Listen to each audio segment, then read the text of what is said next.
एतबारी ज़र के फ़वाइद पढ़ते हैं स्टूडेंट्स आज। ठीक है, एतबारी ज़र हमने पढ़ा, जो ज़र की एतबार की बिना पर गर्दिश करता है उसे एतबारी ज़र कहते हैं। इसके फ़ायदे क्या क्या हैं? सबसे पहले क्या है, धाती ज़र की बचत। आपको पहले जो है हमने बताया कि धाती सिक्के जो है जारी किए जाते थे। अब बहुत सारे सिक्के जो है वो गोल्ड के होते थे, या उसके बाद जो है वो तांबे के इशू होना शुरू हो गए, कांसे के इशू होना शुरू हो गए। तो अब ये जो मेटल्स हैं ये जो है लिमिटेड अमाउंट में मौजूद होती हैं, इनको निकालना, इनको प्योरीफाई करना, फिर सिक्के बनाना जो है वो एक ख़ासा मुश्किल काम था। अब एतबारी ज़र की बिना पर क्या है कि अब बहुत ज़्यादा धाती सिक्के जो हैं उनकी डिमांड नहीं होती, लोग जो है ज़्यादा एतबारी ज़र को इस्तेमाल करना शुरू हो गए हैं, लिहाजा धाती ज़र की जो वो बचत हुई है। सनत और तिजारत की तरक्की, सनत और तिजारत में बहुत ज़्यादा जो है वो वुसअत हुई है ड्यू टू क्रेडिट मनी। अब आपको पता है बहुत सारा कारोबार जो है वो उधार पे ही होता है, बैंक से लोन ले लेते हैं या उनको जो है बिल ऑफ एक्सचेंज इशू कर देते हैं, उधार लेन देन में वो इन्वॉल्व हो जाती है। तो इस तरह जो एतबारी ज़र है उसने सनत और तिजारत को फ़रोग़ देने में अहम किरदार अदा किया है। कारोबार की वुसअत, सनत और तिजारत की तरक्की होगी तो ऑटोमेटिकली कारोबार जो है वो वसी हो जाएंगे। बैंक्स के क़याम से जो है कारोबार वसी हो जाते हैं, क्योंकि आसानी से जो है क्रेडिट अवेलेबल होता है। लोग जो है वो क्रेडिट मनी को इस्तेमाल करते हुए कारोबार को एक्सपेंड करते हैं। गैर मुल्की अदायगियाँ आसान हो जाती हैं। अब जैसे हमने बताया कि अगर एक शख्स जो है अगर तिजारत दो मुल्कों के दरमियान में है, पाकिस्तान का कोई शख्स चाइना से कुछ चीज़ें मंगवा रहा है, अब पाकिस्तानी शख्स जो है वो चाइना के शख्स को डायरेक्टली नहीं जानता, ना ही चाइना के शख्स जो है पाकिस्तान के शख्स को डायरेक्टली जानता है। अब दोनों डाउटफुल होंगे कि पाकिस्तानी सोचता है अगर मैंने उससे चीज़ें मंगवा ली, हो सकता है वो मेयार के मुताबिक ना हो सकता है उनकी क्वांटिटी कम हो, और चाइना का शख्स जो है वो ये सोचता है कि क्या पता मैं चीज़ें भेज दूँ और मुझे पेमेंट जो है वो टाइम पे ना मिले या मिले ही ना।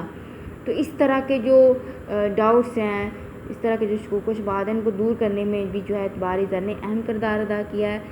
तो इस तरह की जब लेन देन की बात होती है तो दरमियान में जो है फिर वो बैंक इन्वॉल्व हो जाते हैं। जिस शख्स ने चीज़ें मंगवानी वो अपने बैंक से कहता है, वो जो भी सेलर होगा उसके बैंक के साथ रब्ता करता है, और दोनों बैंक जो है फिर अपने अपने अकाउंट होल्डर को ज़मानत देते हैं कि आपकी चीज़ें भी आपको पहुंच जाएंगी, और दूसरे शख्स को कहते हैं कि आपकी जो रकम है वो भी ट्रांसफ़र हो जाएगी। एक इंटरनेशनल जो बिल ऑफ एक्सचेंज है वो वजूद में आती है, या लेटर ऑफ क्रेडिट जो है बैंक इशू करता है, जिसमें वो इस बात की ज़मानत देता है कि रकम अगर फ़लाँ शख्स ने अदा ना की तो बैंक खुद अदा करेगा। तो इस तरह की जो ट्रेड है उसमें बहुत ज़्यादा जो है वो वुसअत आई है ड्यू टू क्रेडिट मनी। बचत की आदत हो जाती है, लोग चाहते हैं कि वो ज़्यादा से ज़्यादा सेव करें, बैंक्स में सेव करें, और ताकि वो उसको अपने कारोबार में इन्वेस्ट करके उसको एक्सपेंड कर सकें।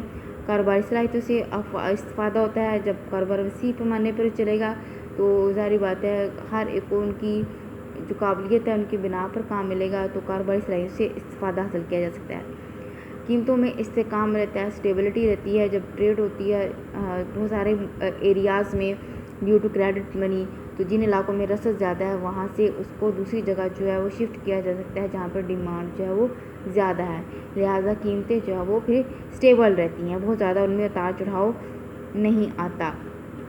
हुकूमत को कर्ज़े की सहूलत, हुकूमत को जब भी कर्ज़ा चाहिए वो कफ़ालतें या बॉन्ड्स वगैरह इशू करके जो है लोगों से कर्ज़ा हासिल कर सकती है। मैंने बताया मखसूस बैंक्स की जो ब्रांचेज़ हैं वहाँ पर जो गवर्नमेंट सिक्योरिटीज़ या बॉन्ड्स वगैरह जो वो अवेलेबल होते हैं, उनको परचेज़ किया जा सकता है, और जब चाहे उनको बैंक्स में जाके वापस सेल भी कर सकते हैं। इन बैंक्स पे जो है उस सिक्योरिटी की का जो नाम है वो मेंशन होता है, और उस पर उसकी अमाउंट और कितना जो है उस पर रेट ऑफ इंटरेस्ट जो वो मिलेगा वो भी उसके ऊपर मेंशन होता है। तो ये सारे के सारे जो है एतबारी ज़र के फ़वाइद हैं। नुकसान देखते हैं। ज़रूरत से ज़्यादा इजरा, बाज़ औक़ात ये ज़रूरत से ज़्यादा जो है वो इशू हो जाते हैं, और आपको पता है मुल्क में जो है इन्फ्लेशन जो है वो ज़र की सर्कुलेशन पे भी डिपेंड करता है। अगर ज़र की सर्कुलेशन ज़्यादा होगी, चाहे वो एतबारी ज़र है चाहे जो है वो पेपर मनी है, जब भी वो ज़रूरत से ज़्यादा इशू हो जाएगा मुल्क जो है अफरात ज़र का शिकार हो जाएगा। افراطی زر میں کیا ہوتا ہے، قیمتیں بڑھنے کا رجحان رکھتی ہیں، مسلسل جو ہے وہ قیمتیں بڑھنا شروع ہو جاتی ہیں، تو یہ جو ہے اس کا ایک بہت بڑا نقصان ہے۔ بیجا صرف دولت کریڈٹ کارڈ ہاتھ میں آ جائے تو پھر جو ہے وہ بیجا جو ہے اس کو خرچ کرنا شروع کر دیتے ہیں، بیجا جو ہے وہ ضرورت سے جو زیادہ ہے وہ شاپنگ وہ کرنا شروع کر دیتے ہیں، تو اس طرح دولت جو ہے جس کو مفید کاموں میں لایا جا سکتا ہے وہ فضول خرچی کا شکار ہو جاتی ہے۔ اس کے بعد نااہل تاجر کاروبار جو ان لوگوں کے ہاتھوں میں بھی چلا جاتا ہے جو کہ اہل نہیں ہیں، ڈیو ٹو کریڈٹ منی ادھار لے کے کاروبار شروع کر دیتے ہیں، اور اگر وہ فلاپ ہو جائے تو بینک کو بھی جو ہے مشکلات کا سامنا کرنا پڑتا ہے اور اس تاجر کو بھی۔ اجارہ داروں کے قیام ہے، آپ کو پتہ ہے کہ اگر ایک خاص جو لوگ ہیں یا خاص کوئی ادارہ ہے وہی جو ہے وہ بینک پہ اثر انداز ہو رہا ہے اور بار بار قرضے لے رہا ہے، تو اس طرح اس کی جو ہے اجارہ داری قائم ہو جائے گی۔ اجارہ داری کیا ہوتی ہے، جس میں کسی بھی شے کو بنانے کے اختیارات جو ہے ایک ہی فرم کے پاس ہوتے ہیں، کیونکہ اب اس کے پاس اتنا زیادہ کیپٹل آ جاتا ہے کہ وہ کوئی اور فرم جو ہے اس کا مقابلہ نہیں کر پاتی، لہٰذا وہ اپنے بزنس کو بہت وسیع کر لیتا ہے اور ایک طرح سے اس کی اجارہ داری قائم ہو جاتی ہے۔ اجارہ داری قائم ہونے سے کیا ہوگا، وہ اپنی مرضی سے جتنی چاہے قیمت سیٹ کر سکتا ہے، اس سے دوسروں کا استحصال ہوتا ہے۔ سٹہ بازی کا رجحان، لوگ جو ہے وہ قیمتوں کے اتار چڑھاؤ سے فائدہ اٹھانا چاہتے ہیں۔ قیمتیں اگر کسی خاص شے کی قیمت بڑھنے کا رجحان رکھتی ہے تو اس شے کو خرید لیا جاتا ہے، اور اگر کسی خاص شے کی قیمت جو ہے وہ کم ہونا شروع ہوتی ہے تو اس چیز کو وہ سیل کر دیتے ہیں، جس سے مزید جو ہے وہ سرد بازاری اکانومی میں آ جاتی ہے۔ ٹھیک ہے، تو اس طرح اعتباری زر کے کچھ فائدے بھی ہیں اور کچھ نقصانات بھی ہیں۔